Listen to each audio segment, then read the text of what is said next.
Hello everyone, आप सबका स्वागत है। आरआरबी एनटीपीसी 2019 का सीपीटी 1 का मैथ्स का सॉल्यूशन कर रहे हैं, जिसमें 28 दिसंबर 2020 से 16 फरवरी 2021 तक जितने भी शिफ्ट में एग्ज़ाम हुए सभी शिफ्ट के सॉल्यूशन कंप्लीट हो चुके हैं। सबके वीडियोस प्लेलिस्ट में मिल जाएंगे। आज के क्लास में 17 फरवरी 2021 का दूसरा शिफ्ट का सॉल्यूशन करेंगे। इसका पहला शिफ्ट का वीडियो भी प्लेलिस्ट में मिल जाएगा। और इन सब का सॉल्यूशन पहले ही कंप्लीट हो चुका है। इनके वीडियोज़ देखने के लिए प्लेलिस्ट विजिट कर सकते हैं। लिंक नीचे डिस्क्रिप्शन में दिया गया है। तो शुरू करते हैं। उससे पहले चैनल पर नए हैं तो चैनल को सब्सक्राइब कर दीजिए। आगे बढ़ते हैं। पहला सवाल है, रोहन को ए से बी तक की दूरी तय करनी थी। वह 75% दूरी 60 किलोमीटर प्रति घंटा की चाल से और शेष दूरी 40 किलोमीटर प्रति घंटा की चाल से तय करता है। पूरी यात्रा के दौरान उसकी औसत चाल कितनी है? ठीक है। देखिए, दूरी का जो यहाँ पर रेशियो अगर हम लोग निकालें तो क्या निकल के आएगा? पहला पार्ट में वो 75% कवर किया है, ठीक है। तो इसका बचा दूरी कितना होगा? वो होगा 25%।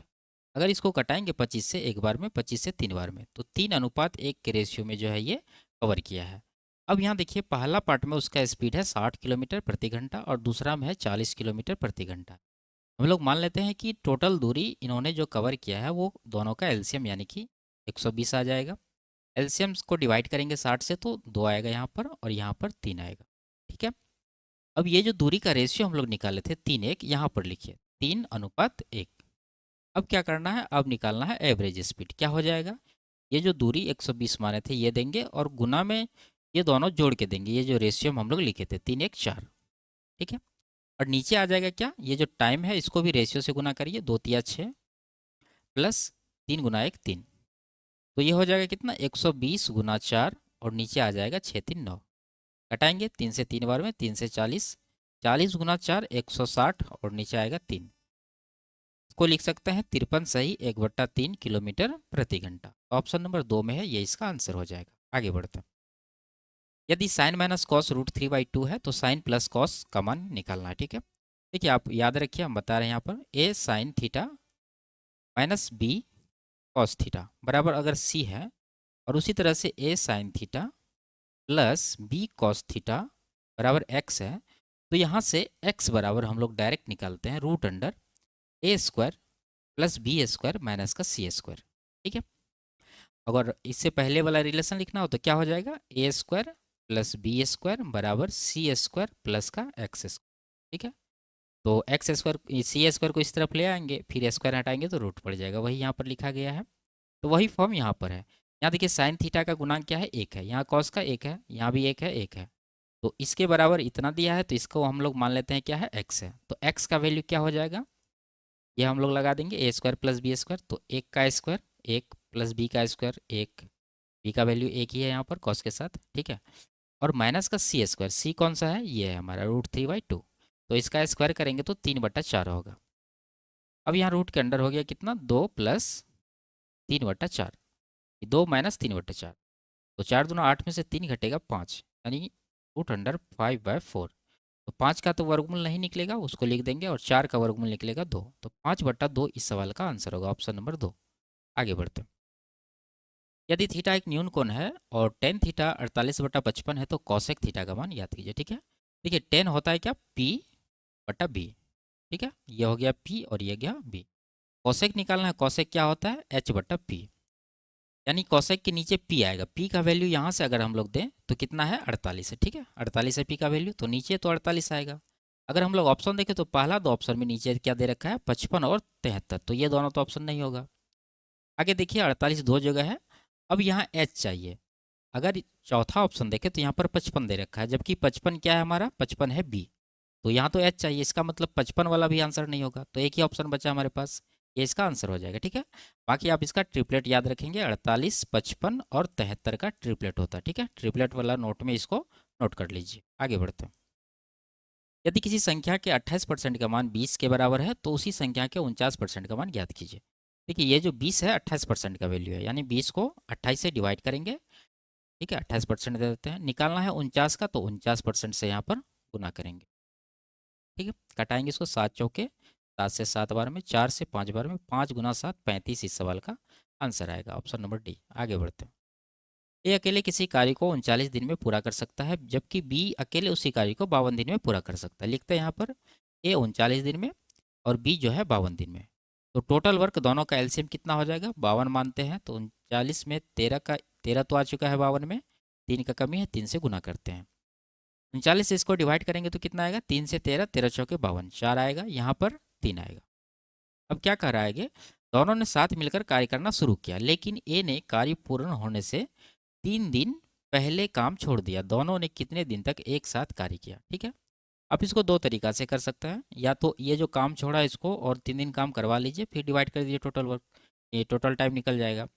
या नहीं तो आप क्या करिए कि ये जो 3 दिन पहले काम छोड़ दिया है, तो लास्ट में 3 दिन कौन काम किया होगा, केवल बी किया होगा। कितना किया होगा, बी का एफिशिएंसी कितना है, 3 है, ठीक है। और बी 3 दिन तक काम किया है अकेले, तो 3 से गुना करेंगे तो टोटल 9 यूनिट काम लास्ट में 3 दिन तक बी किया है, ठीक है। टोटल वर्क अगर हम लोग यहाँ पर गुना करके निकालें तो 52 तिया 156 हो जाएगा। उसमें 9 यूनिट जो है केवल बी किया है लास्ट में, तो 9 इसमें माइनस कर देंगे, तो बचेगा हमारे पास कितना, 147 यूनिट काम। इसका मतलब है कि ये जो 147 यूनिट काम है ये दोनों मिल कर किया होगा, ए और बी साथ में। तो ए और बी का कुल इफिशियंसी कितना होगा, 4 + 3 7, तो 7 से डिवाइड करेंगे तो 7 दूना 14, 7 1 7, यानी 21 दिन तक ए प्लस बी जो है साथ में काम किया होगा।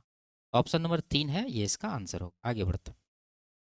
यदि ये दे रखा है तो विकल्पों में दिए गए x के मानों में से कौन सा समीकरण का गलत हल होगा, ठीक है।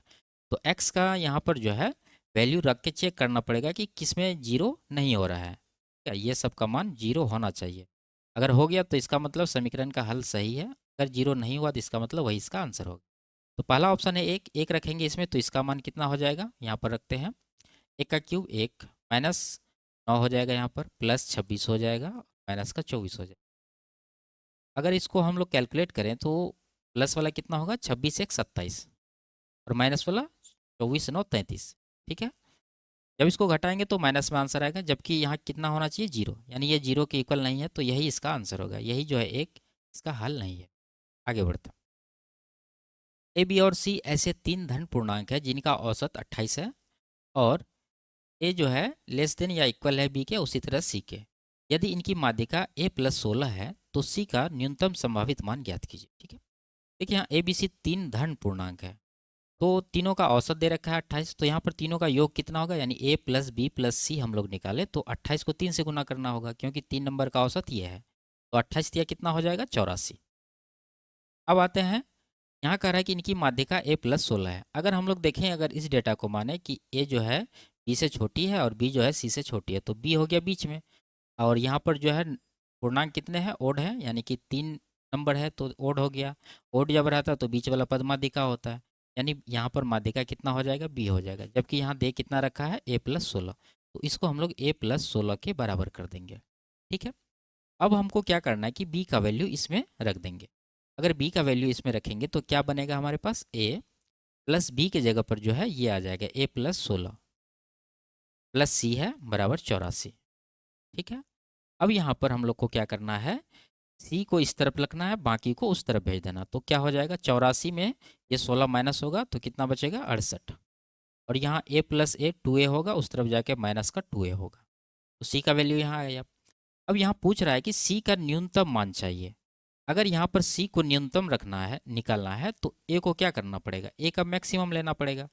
68 में मैक्सिमम घटेगा तब जाके मिनिमम आएगा, तो ए का हम लोग को मैक्सिमम वैल्यू निकालना है, तो वो कैसे निकलेगा, देखिए यहाँ पर ये कंडीशन उठा के यहाँ पर रखिए, बी लेस देन या इक्वल सी है। अब यहाँ पर बी का ये वैल्यू और सी का ये जो निकाला है दोनों यहाँ पर रखेंगे। बी का है ए प्लस 16, तो रखेंगे a plus 16 less than equal c का वैल्यू है 68 minus 2a, 68 minus 2a, 2a को इस तरफ ले आते हैं तो क्या हो जाएगा, 3a, और ये 16 को इस तरफ भेज देंगे तो 68 में 16 माइनस हो जाएगा, तो बचेगा कितना, ये बचेगा 52, तो ए जो है 52/3 हो जाएगा, ठीक है। यानी ए जो है 52/3 से छोटा है, यानी तो इसके बराबर है। लेकिन यहाँ क्या कह रहा है कि धन पूर्णांक है, तो इसका हम लोग को क्या करना पड़ेगा, पूर्णांक लेना पड़ेगा। इसको डिवाइड करिए, 17 उसके बाद 3 आएगा, 17.3, तो पूर्णांक लेना तो हम लोग को 17 लेना पड़ेगा, यानी ए का मैक्सिमम वैल्यू 17 हो सकता है। अगर ए का ये मैक्सिमम वैल्यू 17 हम लोग यहाँ पर उठा के रख दे तो सी का मिनिमम वैल्यू निकल जाएगा, कितना निकलेगा, 68 माइनस 17 दूना 34, ए का 17 यहाँ से ले रहे हैं, 17 दूना 34 इसमें माइनस करेंगे तो 34 सी का मिनिमम वैल्यू निकल कर आएगा। तो ऑप्शन नंबर 3 में दे रखा है, यह इसका आंसर होगा, ठीक है। आगे बढ़ते हैं। इसको हल करना है तो देखिए 125 है और बाकी जितने भी है भाग में सब नीचे गुना में आ जाएगा, यानी कि 5 गुना 5 दो बार है, उसके बाद गुना 5 है तो ये तो यहाँ पर रहेगा। 5 गुना 5 25 हुआ, इससे इसको काट देंगे 5 बार में, 5 गुना 5 25, इस सवाल का आंसर होगा ऑप्शन नंबर 25। ठीक है, ये ऑप्शन नंबर 3। देखिए इस तरह से आप समझिए, अगर मान लीजिए कि ए भाग बी भाग सी भाग डी रहे या इसी तरह से भाग भाग आते रहे तो हम लोग को ऊपर रखना है ये पहला पद ए, बाकी सब जो है गुना करके नीचे देंगे, यानी कि बी गुना सी गुना डी। ठीक है, तो इस तरह से आप इसको समझ सकते हैं। आगे बढ़ते हैं। ए अकेले किसी कार्य को 14 दिन में पूरा कर सकता है, जबकि बी अकेले उसी कार्य को 21 दिन में पूरा कर सकता है। देखते हैं यहाँ पर ए जो है 14 दिन में कर सकता है, बी 21 दिन में कर सकता है और कोई नहीं है, ए बी ही है। तो टोटल वर्क हम लोग निकाल लेते हैं, दोनों का एलसीएम कितना आ जाएगा 42। 14 तिया 42, 21 दुना 42, दोनों का कार्य क्षमता निकल चुका है। आगे देखिए, पहले दिन बी अकेले कार्य करता है, ठीक है, पहले दिन बी करेगा, जबकि दूसरे दिन ए अकेले कार्य करता है, यानी कि बी के बाद ए करेगा और यह प्रक्रिया कार्य पूर्ण होने तक इसी प्रकार चलती रहती है। कार्य पूर्ण होने में कुल कितने दिन का समय लगा, यानी पहला दिन बी करेगा, फिर ए करेगा, फिर से बी करेगा, फिर से ए करेगा, इसी तरह से ये जो है काम चलता रहेगा जब तक काम पूरा नहीं हो जाए। तो यहाँ पर देखिए बी करेगा कितना पहला दिन 2 यूनिट और ए कितना करेगा 3 यूनिट, इसी तरह से चलेगा 2 3 2 3। अगर हम लोग यहाँ देखें तो पहला दिन इतना हो गया, दूसरा दिन इतना हो गया, तो कुल मिला के 2 दिन में कितना काम हुआ 2 3 5 यूनिट, टाइम लग गया कितना इसको 2 दिन का। ठीक है, आपको काम करना है 42 यूनिट, तो 5 का पहाड़ा पढ़ के हम लोग को 42 के नज़दीक जाना पड़ेगा, तो 5 अट्ठे 40 होता है, यानी कि इसमें हम लोग 8 से गुना करेंगे तो ये आ जाएगा कितना 40, और इधर टाइम में भी 8 से गुना करेंगे तो 8 दुना 16, यानी 16 दिन में ये 40 यूनिट काम होगा। ठीक है, अब बचा 2 यूनिट काम। अब ये 2 यूनिट काम है कौन करेगा, इसका बारी है, बी से शुरू हुआ तो बी का ही बारी होगा। बी 2 यूनिट काम करने में 1 दिन का टाइम ले रहा है, यानी कि 2 यूनिट काम कर लेगा बी 1 दिन में, तो टोटल काम तो हो गया 42 और टोटल टाइम हो गया 16 1 17 दिन, तो 17 दिन इस सवाल का आंसर होगा ऑप्शन नंबर डी। आगे बढ़ते हैं, इसका एलसीएम निकालना, तो ऊपर वाला का एलसीएम ले लीजिए, कितना आ जाएगा 15 और 9 3 का सबका 45 आ जाएगा, और नीचे वाला का एचसीएफ कितना आएगा 4, तो 45/4 ही इसका आंसर होगा। आगे बढ़ते हैं, इन संख्याओं का अनुपात 4 3 8 है, इनमें सबसे छोटी संख्या 42 है, तो सबसे बड़ी संख्या ज्ञात कीजिए। यहाँ पर अगर रेशियो में देखें तो सबसे छोटी संख्या क्या है 3 है, इसी का वैल्यू ये 42 हो जाएगा। अगर देखें 3 का 14 गुना 42 है, बड़ी संख्या पूछ रहा, बड़ी संख्या यहाँ पर 8 है, तो इसका भी हम लोग क्या करेंगे 14 गुना करेंगे। ठीक है, क्योंकि ये भी 14 गुना हो रहा है, तो 14 अट्ठा 112 इस सवाल का आंसर होगा ऑप्शन नंबर डी। आगे बढ़ते हैं, 15 और 25 के एलसीएम और एचसीएफ का गुणनफल क्या होगा। तो दो संख्याओं का गुणनफल बराबर होता है दोनों संख्याओं का एलसीएम गुना एचसीएफ। ठीक है, तो 15 और 25 है, इन दोनों का एलसीएम और एचसीएफ का गुणनफल पूछ रहा, तो इन्हीं दोनों का गुणनफल दे देंगे। तो 15 पचे 75 बचा 7, 15 दूना 30 7 37, 375 इस सवाल का आंसर होगा। आगे बढ़ते हैं, इसका मान निकालना है 1 माइनस 5/6 का स्क्वायर करेंगे तो 25/36 आएगा। ठीक है, जो यहाँ 1 है तो 36 में 25 घटा दीजिए, कितना बचेगा 11 और नीचे 36, ऑप्शन नंबर 1। आगे बढ़ते हैं, यदि 19 गुना 19 361 है तो इसका मान निकालिए। ठीक है, तो इसका भी मान 361 ही होगा, लेकिन आपको ध्यान रखना है दशमलव का। देखिए अगर ये दशमलव यहाँ पर है, अगर ये जीरो हटाएंगे हम लोग तो ये दशमलव कहाँ चला जाएगा, एक अंक आगे चला जाएगा। ठीक है, यहाँ पर आ जाएगा। अब यहाँ जब गुना करेंगे तो 361 आएगा, लेकिन 1 2 3 अंक के पहले दशमलव है, तो इसमें भी 3 अंक के पहले दशमलव हम लोग लगाएंगे, तो 0.361 ऑप्शन नंबर 2 में है, ये इसका आंसर हो जाएगा। आगे बढ़ते हैं, 6 9 और x का एलसीएम 72 है, दिए गए विकल्पों में से कौन सा x का संभावित मान हो सकता है। ठीक है, देखिए अच्छा सवाल है, ध्यान से समझिए। अगर हम लोग पहला नंबर उठाएं 6 और इसका अभाज्य गुणनखंड करें तो क्या होगा 2 तिया 6, यानी कि 2 गुना 3। उसी तरह 9 का भी जब करेंगे तो कितना होगा 3 गुना 3, इसको आप लिख सकते हैं 3 का स्क्वायर। ठीक है, और तीसरा नंबर है x, इसको छोड़ देते हैं। अब आते हैं हम लोग एलसीएम में। अगर एलसीएम देखें, एलसीएम कितना दे रखा है यहाँ पर 72, 72 का अगर अभाज्य गुणनखंड निकाले तो कितना हो जाएगा 8 9 72, 8 को लिख सकते हैं 2 की पावर 3 और 9 को 3 की पावर 2। अब आपको देखना है प्रत्येक नंबर को और एलसीएम को। अगर एलसीएम में देखें तो 2 की पावर 3 है, और पहला नंबर में देखें तो 2 की पावर क्या है 1 है, और 3 की पावर 1 है। ये जो 2 की पावर 3 यहाँ पर आ चुका है, ये किसके कारण आया होगा, किसी ना किसी नंबर में 2 की पावर 3 आया ही होगा। तो पहला नंबर में तो नहीं है, दूसरा नंबर भी नहीं है, इसका मतलब ये 2 की पावर 3 तीसरा नंबर में जरूर आया होगा। ठीक है, इसमें तो अनिवार्य रूप से आएगा। अब आते हैं 3 में। अगर यहाँ देखें तो 3 की पावर 2 है, और यहाँ देखें तो 3 की पावर 1 है, और यहाँ पर है 3 की पावर 2। इसका मतलब यहाँ से भी आ सकता है और तीसरा नंबर से भी आ सकता है। तो तीसरा नंबर में 3 वाला जो पावर है, यानी 3 वाला आधार, इसका 2 पॉसिबल वैल्यू हो सकता है। यानी तीन, पहला तो ये कि 3 की पावर 1 हो सकता है, और दूसरा 3 की पावर 2 हो सकता है। एक क्यों हो सकता है? क्योंकि यहाँ जो मैक्सिमम पावर है 3 का, वो यहाँ से भी आ चुका है।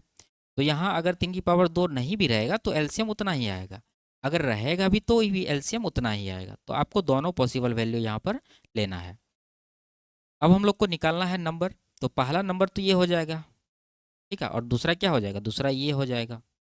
तो पहला हो जाएगा, यहाँ इधर 8 हो गया, और यहाँ पर 3 की पावर 1 3, 8 तिया 24। और दूसरा निकालें तो 8 गुना 9 72 हो जाएगा। यानी 24 और 72 दो वैल्यू पॉसिबल है इसका, एक्स का। तो ऑप्शन में 24 दे रखा है, तो ये इसका आंसर हो जाएगा। ठीक है, आगे बढ़ते हैं। यदि 6 धन पूर्णांकों का औसत 45 है, और इन 6 संख्याओं में से सबसे बड़ी और सबसे छोटी संख्या का अंतर 18 है, तो इन 6 पूर्णांकों में से सबसे छोटे पूर्णांक का न्यूनतम संभावित मान ज्ञात कीजिए। ठीक है, अच्छा सवाल है। मान लेते हैं कि 6 पूर्णांक इस तरह से लिखते हैं, n1, n2, n3, n4, n5 और n6 है। ठीक है, और सबका औसत अगर 45 है, तो अगर हम लोग सबका योग निकालें यानी जोड़ निकालें तो कितना होगा? 45 को 6 से गुना करना पड़ेगा, क्योंकि 6 नंबर है।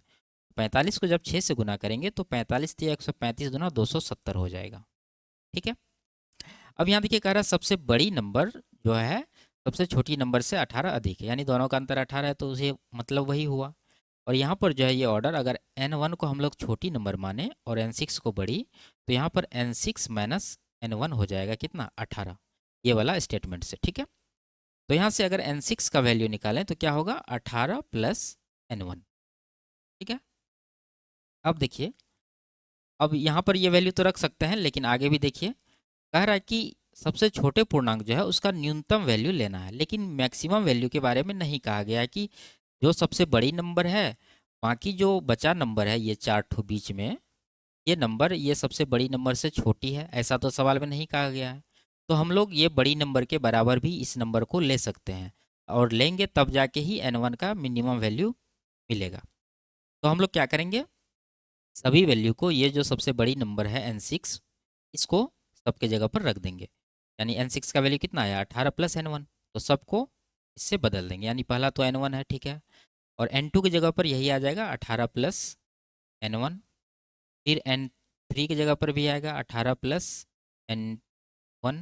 फिर तीसरा जो n4 है उसमें भी आ जाएगा 18 प्लस n1, और n5 की जगह पर भी आ जाएगा 18 प्लस n1। कितना हो गया टोटल? 1 2 3 4 नंबर।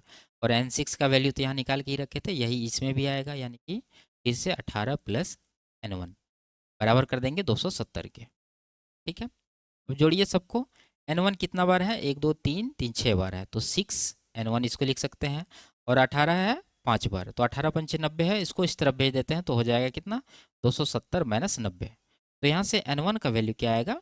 270 में 90 माइनस करेंगे तो 180, उसको 6 से डिवाइड करेंगे तो घटाने के बाद ये 30 आया, यानी n1 का वैल्यू 30 आया।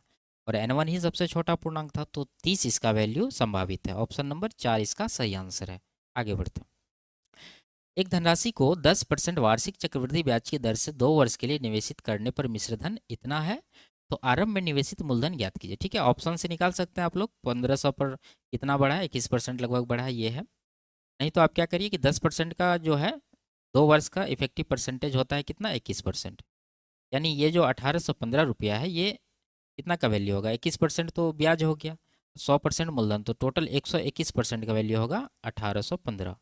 निकालना है मूलधन, यानी 100% का कितना हो जाएगा? 1815 को 121 से डिवाइड करेंगे और 100 से गुना करेंगे। ठीक है, तो यहाँ पर कटाएंगे 11 से 11 बार में, 11 से 1 और 6 5, 165 फिर से कटा देंगे 15 बार में, 15 गुना 100, 1500 इस सवाल का आंसर हो जाएगा। ऑप्शन नंबर 1, ये ऑप्शन नंबर 3। ठीक है, आगे बढ़ते हैं। एक समकोणीय समद्विबाहु त्रिभुज का कर्ण ये दे रखा है, त्रिभुज का क्षेत्रफल ज्ञात कीजिए। तो त्रिभुज का क्षेत्रफल जब कर्ण दिया रहे और समकोण समद्विबाहु रहे तो क्या हो जाता है? 1/4 एच स्क्वायर, यानी कर्ण का स्क्वायर। तो रख देंगे वैल्यू 1/4, एच कितना है यहाँ पर? 18√3। इसका स्क्वायर करेंगे तो 18 का स्क्वायर तो 324 आएगा, और √3 का स्क्वायर 3 आएगा। 4 से कटाएंगे 8 बार में 81 हुआ, 81 तिया 243। कौन सा ऑप्शन है? Option number 3। ठीक है, आगे बढ़ते हैं। इसका वर्गमूल निकालना, ठीक है, इसको आप ऑप्शन से भी कर सकते हैं। देखिए फिर बेसिक से भी तो कर ही सकते हैं। पहले ऑप्शन देखते हैं, यहाँ पर क्या है 267 और 263। अगर हम लोग 260 का भी वर्ग निकालें तो कितना होगा? 26 का स्क्वायर 676 होता है, उस पर 2 जीरो, यानी 67,600 होता है, जो कि 66,000 से ज़्यादा है। इसका मतलब ये दोनों आंसर नहीं होगा। अब बचा हमारे पास 253 और 257। इसके बीच एक नंबर होता है 255। इसका वर्ग निकालना बिल्कुल आसान है। कैसे निकालते हैं? ये 5 का स्क्वायर बैठा दीजिए 25, और 25 जो है उसमें अगला नंबर यानी कि 26 से गुना करके यहाँ बैठाइए। तो 25 में जब 26 से गुना करेंगे तो कितना आएगा? ये आएगा 650। तो 65,025 आ रहा है 255 का स्क्वायर।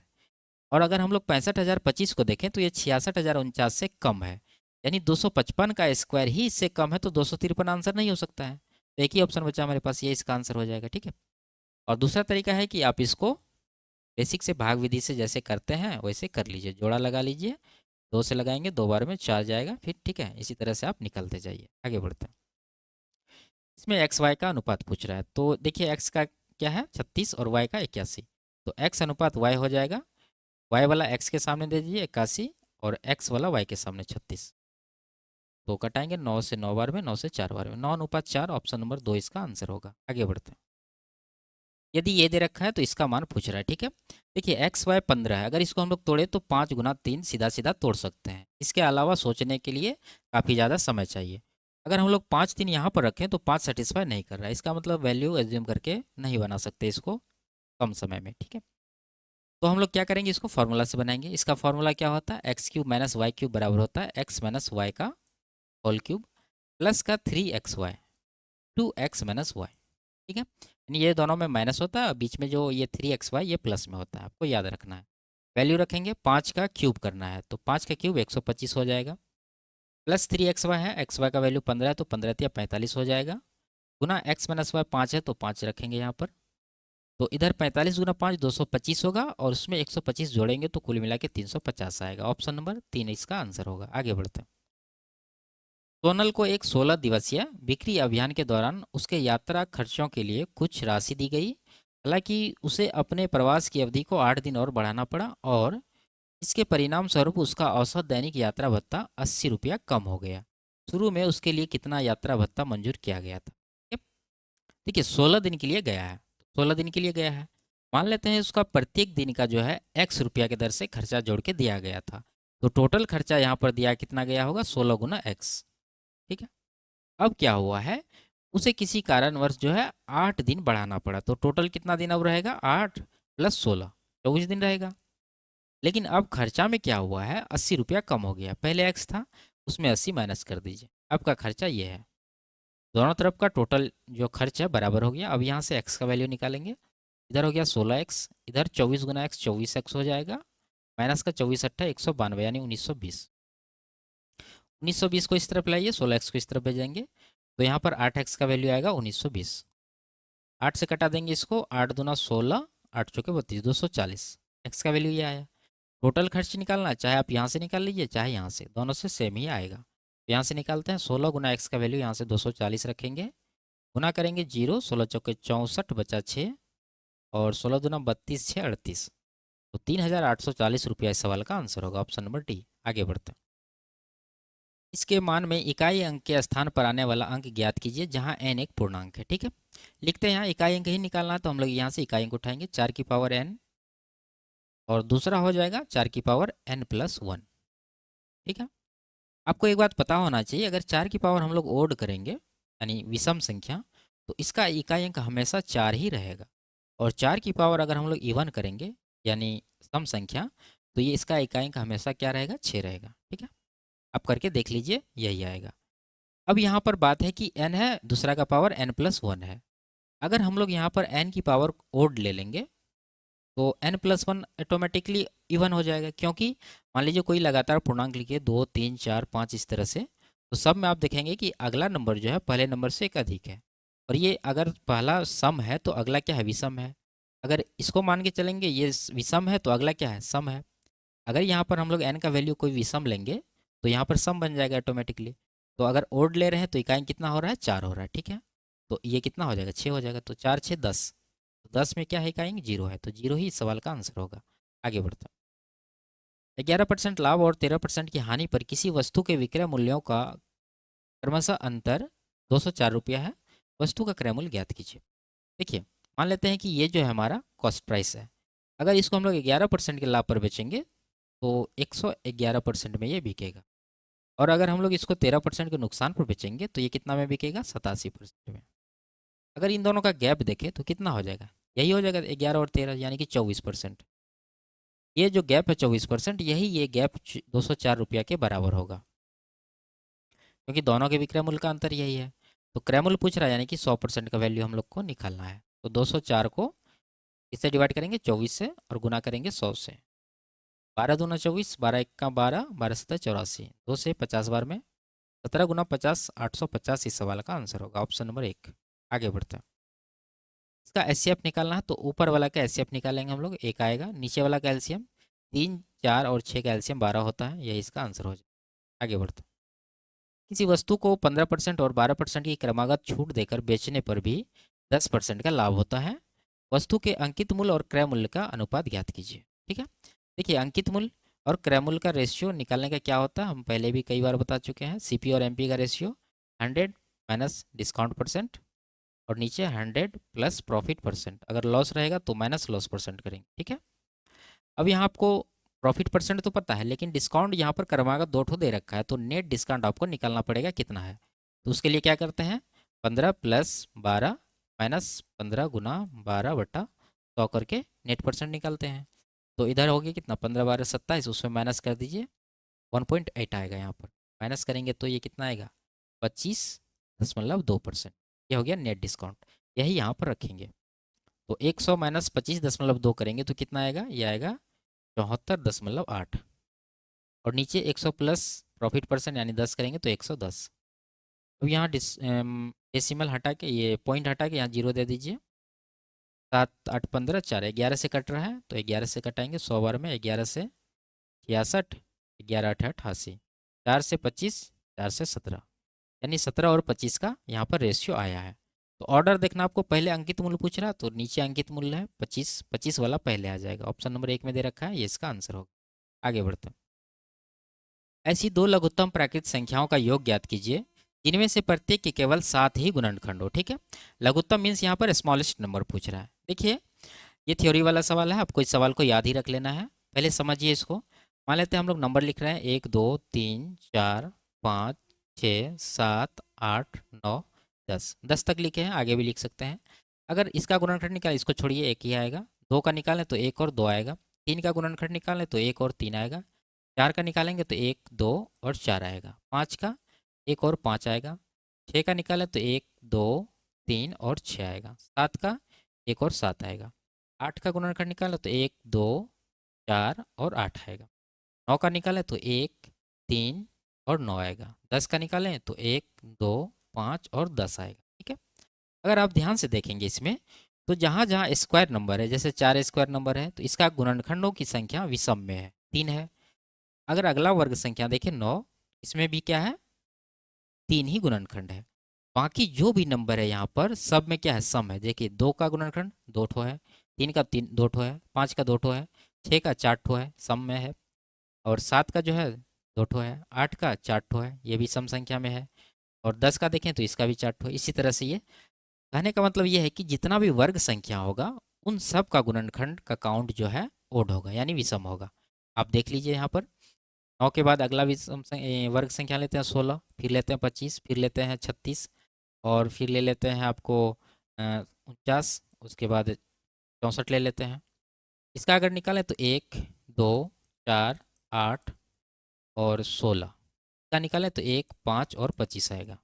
36 का निकालें तो 1 2 3 4 6 9 और 12 18 36। 50 का निकालें तो 1 7 और 49 आएगा।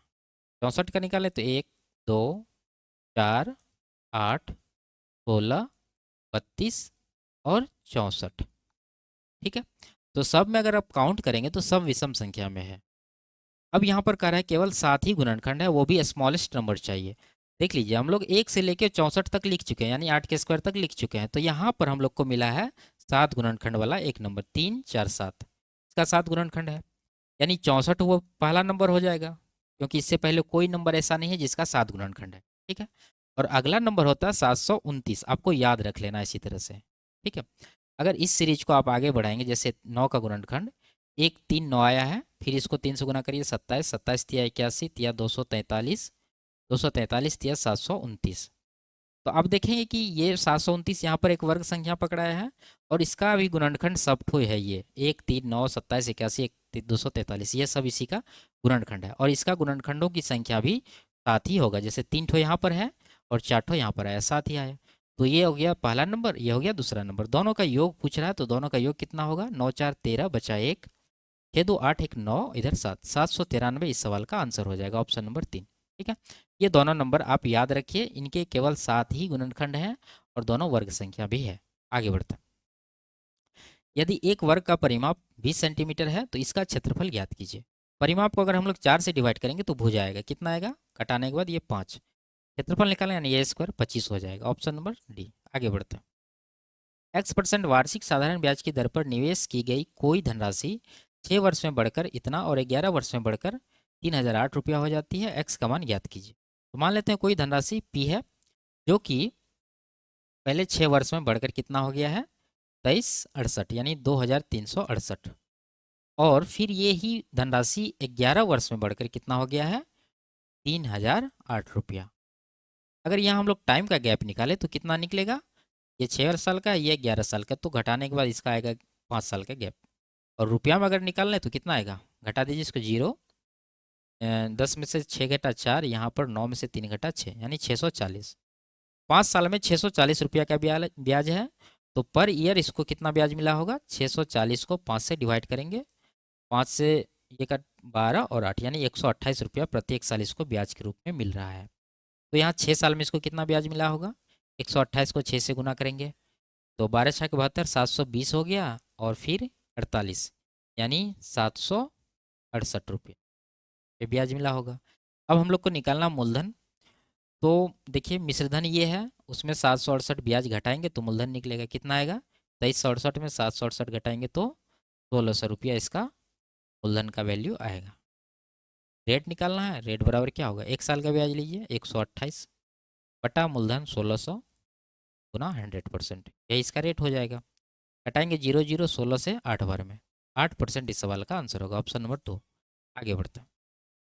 अनुष्का ने एक बैग में 4 रबड़, कुछ पेंसिलें और कुछ शार्पनर रखे। शार्पनरों की संख्या पेंसिलों की संख्या के 1/4 के बराबर है। यदि इन तीनों वस्तुओं की कुल संख्या 49 है तो उसके पास कितनी पेंसिल है। देखिए 49 तो है तीनों मिला के, लेकिन उसमें 4 रबड़ है, तो हम लोग क्या करते हैं, 4 इसमें माइनस कर देंगे तो बचेगा 45। कहने का मतलब ये जो 45 है ये दोनों मिला के पेंसिल और शार्पनर, और यहाँ कह रहा है कि शार्पनर जो है पेंसिल का 1/4 है, तो हम लोग पेंसिल को 4 यूनिट मान लेते हैं, तो इसका शार्पनर कितना आएगा, 4 का 1/4 1 यूनिट आएगा। ठीक है, तो दोनों को जोड़ेंगे तो यहाँ पर आएगा 5 यूनिट, जबकि दोनों का जोड़ यहाँ पर एक्चुअल में कितना है, 45। तो 5 का 45 यानी 9 गुना है, क्या पूछ रहा है, पेंसिल। पेंसिल कितना है, 4 यूनिट, तो इसका भी हम लोग 9 गुना करेंगे, 9 चौके 36, ऑप्शन नंबर डी इसका आंसर होगा। आगे बढ़ते हैं। तो ये लास्ट सवाल था। वीडियो आपको कैसी लगी कमेंट में ज़रूर बताइए। अच्छी लगी तो वीडियो को लाइक शेयर और चैनल को सब्सक्राइब कर दीजिए। फिर मिलते हैं अगले क्लास में, तब तक के लिए बाय बाय, टेक केयर।